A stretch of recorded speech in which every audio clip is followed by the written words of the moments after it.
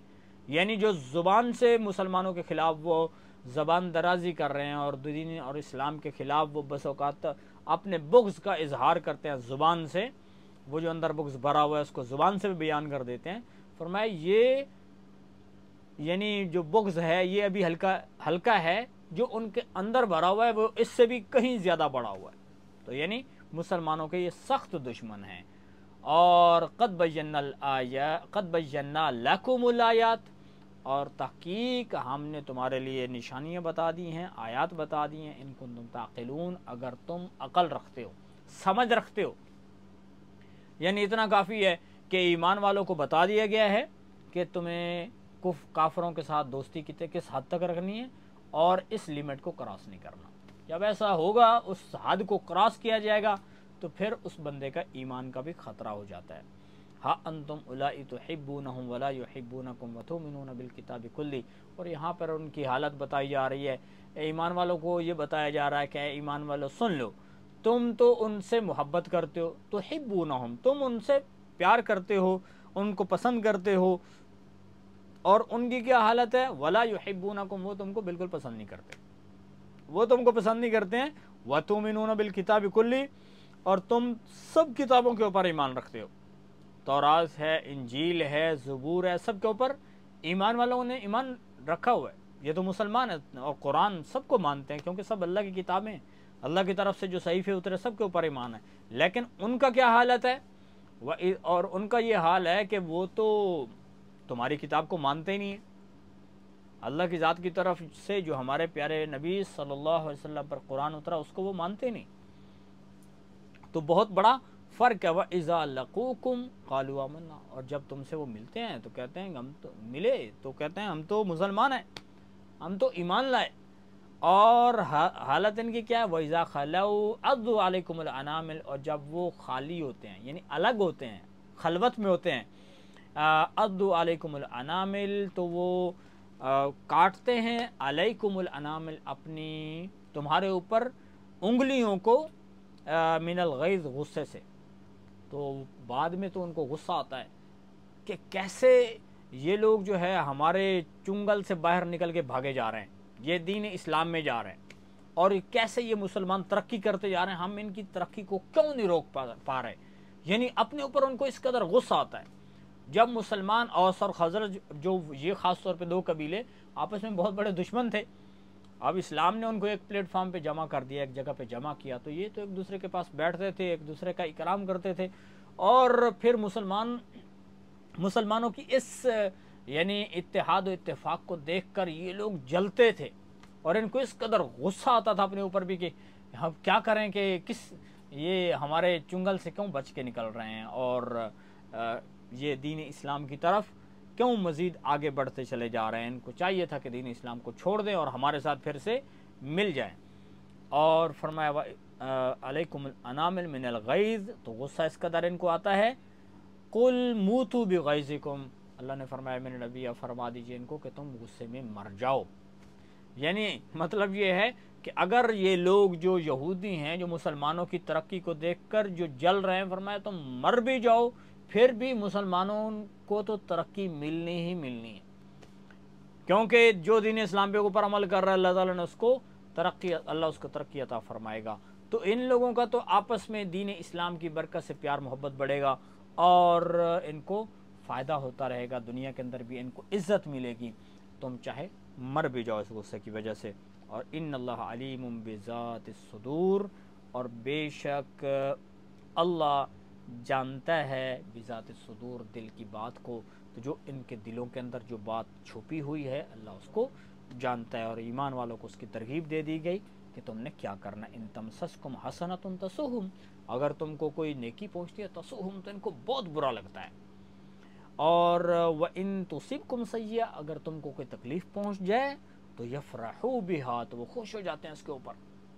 یعنی مسلمانوں کو اگر کوئی یعنی خوشی پہنچتی ہے، مثلا وہ دشمنوں کے اوپر غالب آ گئے، انہوں نے کسی علاقے کو فتح کر لیا اور لوگ مسلمان ہو گئے، تو ان لوگوں کو بہت غصہ آتا ہے، تو ان کو تکلیف ہوتی ہے اس کی وجہ سے کہ کیوں ایسا ہو رہا ہے، کہ کیوں ترقی کرتے جا رہے ہیں۔ اور اگر ان کو کوئی تکلیف پہنچ جائے تو اس کے اوپر فرمایا کہ ان لوگوں کو خوشی ہوتی ہے کہ اچھا ہوا ان کا نقصان ہو گیا۔ اور وَإِن تَصْبِرُوا وَتَتَّقُوا، اور اللہ تعالیٰ نے فرمایا کہ یہ لوگ تو چاہے ان کو غصہ آئے یا یہ لوگ آپ کی ترقی سے جلیں یا کوئی بھی مکر و فریب کرتے رہیں، وَإِن تَصْبِرُوا، مسلمانوں کو تسلی دے دی گئی اگر تم نے صبر کیا، وَتَتَّقُوا، اور تقوی اختیار کیا، لَا يَضُرُّكُمْ كَيْدُهُمْ شَيْئًا، ان کا یہ مکر و فریب تمہیں کوئی نقصان نہیں دے سکتا۔ ان اللہ بما یعملون محیط، اور اللہ تعالیٰ احاطہ کرنے والا ہے ان کے اعمال کا، جو وہ عمل کرتے ہیں اس کا اللہ نے احاطہ کیا ہوا ہے، اللہ کی ذات کو اس کا پتہ ہے۔ تو ان آیات